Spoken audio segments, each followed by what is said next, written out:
isaga dhigi banaadiri koyta inaad tahay ma inkiri saas lee khamriga u qurquri raab ina kuu qora maxaqiri ninka xanuunsan waxau yiri aqlibu wuxuu mooday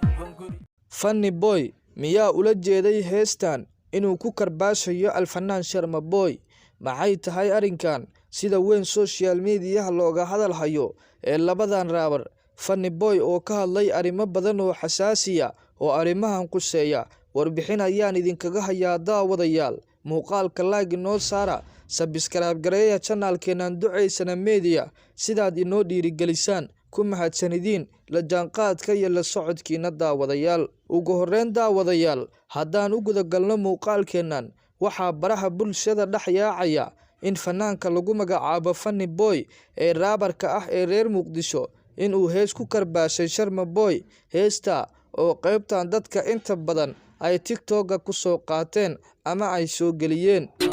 maxaa isaga dhigi banaadiri koyta inaad tahay ma inkiri saas lee khamriga u qurquri raab ina kuu qora maxaqiri ninka xanuunsan waxau yiri aqlibu wuxuu mooday hunguri cunsuri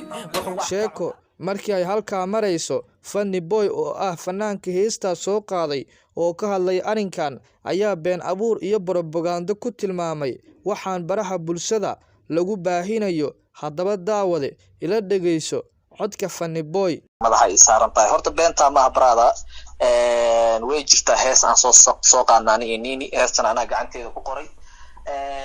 brada waxa waaye horta xaqiiqada marka laga hadlo waxaan waa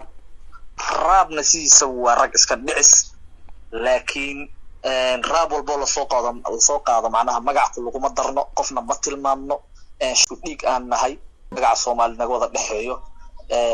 madaxa ay saaran fanaan Soomaaliyeed ah aan taageero galabintooda wala qiraac hadalkana soo xira dhalintoo dhan ay support gareeyaan waxana la shacab kadib waxa waqtigiisana ku jiro hadda waxa ku jira xilliga insha Allah brada waxa waa ninkaas waxba nagama dhaxeeyo waxa waa dad wada xiriiro walaalaan nahay dadka ka faa'iideysanayo bariiska nagu raadinayo brada waxaan leeyahay waa qaldantiin waxa fiican in qofka bini'aadanka ah aan bariis laga raadinin waxaan had iyo jeer channelkeenan duceysana media ku soo baahin doonaa warbixino xaqiiqda ku salaysan fadlan noo subscribe garee muuqaalka like inoo saar iyadoona sidoo kale daawada aan bilaabi doono taariikh nololeedyada fanaaniinta raabareynta ah ee Soomaalida ah haddii aad daneynayso commentiga ama aragtida qaybta dadweynaha inoogu reeb fariintaada ku mahadsanid la jaanqaadkaaga nabadiino